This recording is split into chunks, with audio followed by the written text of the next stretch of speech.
Welcome to STV life. இன்றைக்கி வீடியோவில் என்ன பார்க்க போகிறோன்னா, ஒரு pop singer, dancer, singer, entrepreneur, ஒரு பெரிய வள்ளல்னும் சொல்லலாம். இந்த மாதிரி பல முகங்கள் கொண்ட ஒருத்தரை பற்றி பார்க்க போகிறோம். டான்ஸ்னு சொன்னாலே உலக அளவில் நமக்கு முதல்ல ஞாபகம் வருது ஒருத்தர் மட்டும்தான் ஞாபகத்துக்கு வருவார். அவர் யாருன்னு உங்களுக்கு யோசனையில் வந்திருக்கும். அவர் தான் மைக்கேல் ஜாக்சன். அவருடைய வாழ்க்கை வரலாறு தான் இப்போ பார்க்க போகிறோம். அதுக்கு முன்னாடி நம்மளோட சேனலை ஃபர்ஸ்ட் டைம் விசிட் பண்ணிங்கன்னா இந்த வீடியோக்கு ஒரு லைக் போட்டு சப்ஸ்கிரைப் பண்ணாமல் பார்த்துக்கிட்டு இருந்தீங்கன்னா ப்ளீஸ் சப்ஸ்கிரைப் பண்ணிக்கோங்க. வாங்க வீடியோக்குள்ளே போகலாம். மைக்கேல் ஜாக்சன், இவருடைய உண்மையான பேருன்னு பார்த்தோன்னா மைக்கேல் ஜோசப் ஜாக்சன். இவர் ஆகஸ்ட் மாதம் 29ஆம் தேதி 1958 வருஷம் பிறந்திருக்காரு. இவர் ஒரு ஆப்பிரிக்காவில் உள்ள அமெரிக்க பாப் சிங்கர். அது மட்டும் இல்லாமல் டான்ஸ் மாஸ்டரும் கூட. அது மட்டும் இல்லாமல் புகழ்பெற்ற பாடல் ஆசிரியரும் கூட. அதை தொடர்ந்து தொழில் தலைவர், வள்ளல், இந்த மாதிரி பல முகங்களை கொண்டவர்னும் நம்ம சொல்லலாம். இவர் ஒரு புகழ்பெற்ற ஜாக்சன் இசை குடும்பத்தில் பிறந்திருக்காரு. 7வது பிள்ளையாக பிறந்திருக்காரு. மைக்கேல் ஜாக்சன் அவர்கள் 1964 இவர் கூட பிறந்த 4 பேரோட மைக்கேல் ஜாக்சனோட சேர்ந்து 5 பேரா ஒரு இசைக்குழுவில் சேர்றாரு. அதை தொடர்ந்து இவர் 1971 வருஷத்துல தனியாக பாட ஆரம்பிக்கிறாரு. பாட ஆரம்பிக்கிறது மட்டும் இல்லாம ஃபேமஸும் ஆகுறாரு. இன்னும் சொல்ல போனா பாப் சிங்கரோட மன்னர், அதாவது கிங் ஆஃப் பாப், எம்ஜே, இந்த மாதிரி பல பேரால இவர் அழைக்கப்படுறாரு. இன்னும் சொல்ல போனா மைக்கேல் ஜாக்சன் அவர்களுடைய பாடல்களை உலகம் முழுவதுமா ரிலீஸ் பண்ணியிருக்காங்க. சேல் பண்ணதுல மிகப்பெரிய அளவுல விற்பனையும் செய்யப்பட்டிருக்கு. 1982 வருஷத்துல ரிலீஸ் ஆன த்ரில்லர் ஆல்பம் உலகத்திலேயே அதிக அளவுல ரிலீஸ் பண்ணப்பட்டிருக்கு. அது மட்டும் இல்லாம சேலும் ஆகியிருக்கு. இன்னும் சொல்ல போனா இன்னைக்கு வரைக்குமே முதல் நிலையில உள்ளதுன்னு நம்ம சொல்லலாம். சொல்ல போனா உலகம் முழுவதுமா 40 வருஷங்கள் வரைக்குமே ரொம்பவும் புகழ்பெற்றவராகவே இருந்தாரு.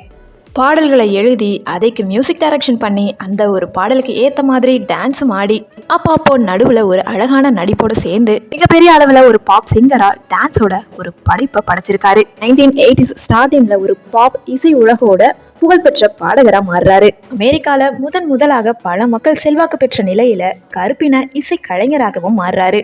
இவரோட கான்சர்ட்டை MTV சேனல் ரிலீஸ் பண்ணுறாங்க. இவருடையதை ரிலீஸ் பண்ணதால் மட்டுமே அந்த MTV சேனலுமே ரொம்பவும் மிகப்பெரிய அளவில் புகழுமே அடையுது. இதனாலேயே இதுவும் ஒரு கலையாக மாறுது. இன்னும் சொல்ல போனால் ஜாக்சன் அவர்களுடைய ரோபாட், மூன் வாக், இந்த மாதிரி பல நடன வகைகளுமே ஃபேமஸ் ஆகுது. இன்னும் சொல்ல போனால் இவருடைய டான்ஸாலையும் இவருடைய மியூசிக்னாலையுமே பல வகைகள் தாக்கம் பெறுது. அதுபோல் நிறைய சோஷியல் சர்வீசஸும் பண்ணியிருக்காரு. நிறைய பேருக்கு நிறைய அளவில் நிதி உதவியுமே செஞ்சிருக்காரு. ஆனால் இவர் மேலேயுமே ஒரு குற்றச்சாட்டு எழுது. 1993 வருஷத்துல தன்னோட பிள்ளைங்கள் கிட்டேயே தவறாக நடந்துகிட்டதா ஒரு குற்றமும் எழுது. ஆனா நாள் போக்குல கோர்ட்டுமே இவரை நிரபராதின்னு சொல்லிட்டாங்க. ஆனா பல மக்கள் கிட்ட இவர் இன்னும் மோசமானவரா தான் தெரிகிறாரு. ஆனா இன்னைக்கு வரைக்குமே மைக்கேல் ஜாக்சன் அவர்கள் மிகப்பெரிய செல்வாக்கு மிக்கவரா தான் இடம் பெற்றுட்டு வராரு. இவர் பிறந்த ஏரியான்னு பார்த்தோம்னா இந்தியானா சிட்டியில தான் பிறந்திருக்காரு. இவருடைய அப்பா பேரு ஜோசப் வால்டர், அம்மாவோட நேம் கேத்ரின் எஸ்தர். இவங்க 2 பேத்துக்குமே 7வது மகனாக பிறந்திருக்காரு. அவங்க வீட்டுல மொத்தம் 8 குழந்தைகள். மைக்கேல் ஜாக்சனுடைய அப்பா ஒரு இரும்பு ஆலையோட கிரேன் இயக்குபவரா இருந்திருக்காரு. அவருடைய அப்பா ஜோசப் அவர்கள் ஒரு இசை கலைஞராகவும் இருந்திருக்காரு. கூட பிறந்தவங்களோட பேண்டிலையுமே இருந்திருக்காரு. ஆனா அவருடைய அப்பாவால எந்த ஒரு விதத்திலையுமே சாதிக்க முடியல. அதனாலதான் அவருடைய மகன்களுக்கு கடுமையாக பிராக்டிஸுமே கொடுக்குறாரு. அதாவது அந்த குழந்தைகளோட 6 வயசுல இருந்தே மியூசிக் கத்துக்கிறதுக்காக ட்ரைனிங் இடத்துக்கு அனுப்பிச்சு விடுறாரு. அந்த இடத்துல தான் மைக்கேல் ஜாக்சன் அவர்கள் பாடல் போட்டியில முதல் பரிசுமே வாங்குறாரு.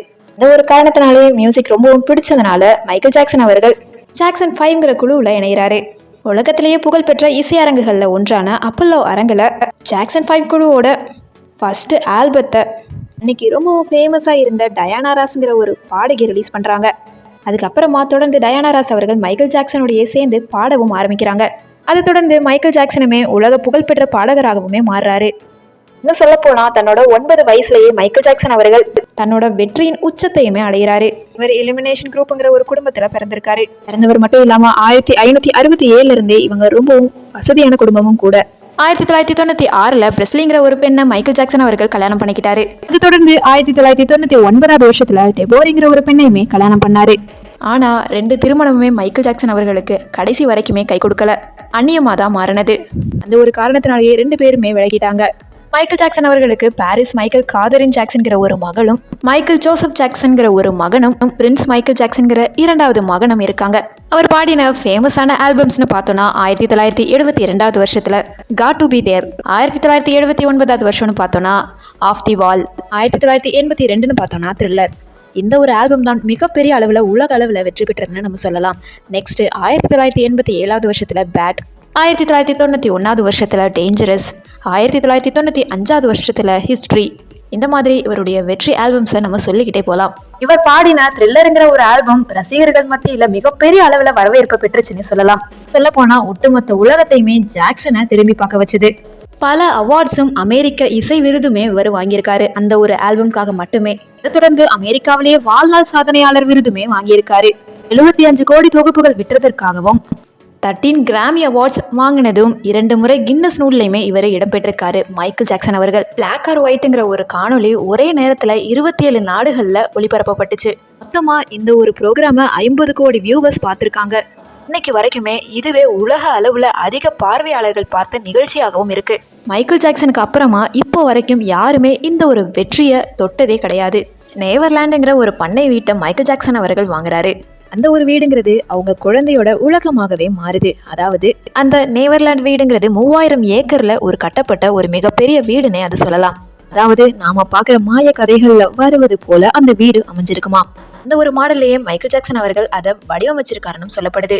அதாவது மலைப்பாம்பு, நாகப்பாம்பு, தவளை, நாய், ஒட்டகச்சிவிங்கி, குரங்கு, யானை, உராங்குட்டான், மைக்கேலோட ரூம் ஃப்ரெண்டா இருந்த பபுள்ஸ் அண்ட் சிம்பன்சி, சிங்கம், புலி, கரடி, இந்த மாதிரி பலவிதமான விலங்குகளுமே.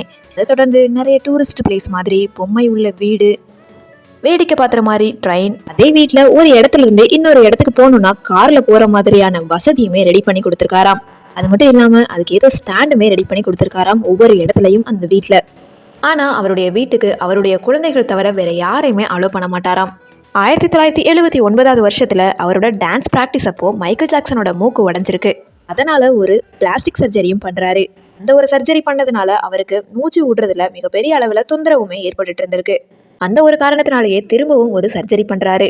1984 வருஷத்துல 3000 பார்வையாளர்களுக்கு முன்னாடி பில்லி ஜீன் பாடலை பாடி ஆடிக்கிட்டு இருக்கும் பொழுது மேடையில ஒரு வெடி வெடிக்குது. அந்த ஒரு தீ மைக்கேல் ஜாக்சனோட முடியில படுது. இருந்தாலுமே அதற்கேற்ற மருத்துவத்தை எடுத்துக்கொண்டு தன்னோட பாதையில சென்றுகிட்டே தான் இருந்தாரு மைக்கேல் ஜாக்சன் அவர்கள். அவருடைய வெற்றிங்கிறது இன்னைக்கு வரைக்குமே யாராலையுமே பீட் பண்ண முடியல. அப்படி இருக்கும் பொழுது 2009 வருஷம் ஜூன் மாதம் 25ஆம் தேதி லாஸ் ஏஞ்சல்ஸ் சிட்டியில தன்னோட வீட்டுல மாரடைப்பு காரணமாக இறந்ததா சொல்லப்படுது. இந்த ஒரு விஷயத்த லாஸ் ஏஞ்சல்ஸ் தீயணைப்புத்துறை கேப்டனாக இருந்த இஸ்டு ரூடாங்கிறவரு உறுதிப்படுத்துறாரு. ஆனா இருந்தாலுமே இன்னைக்கு வரைக்கும்